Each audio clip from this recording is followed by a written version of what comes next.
or the best bowl na pwede nyong gamitin, it's either ceramic or porcelain. Kung wala, di gamitin nyo kung ano yung available na meron dyan sa inyo. Okay? Wala na akong magagawa dyan kasi kayo naman po ang mag-a-assemble at buhay nyo na rin po yan. Okay? So, uulitin ko, isisingit ko na rin.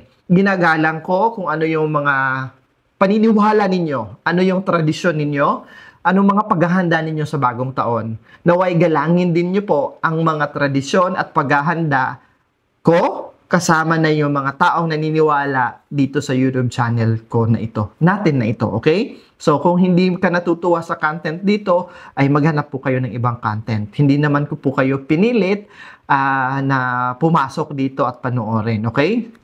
Bago ako pumunta sa susunod na ginamit natin, may nagtanong, Sir Franz, wala daw sila nito. If you remembered, ito yung tutusukan ninyo ng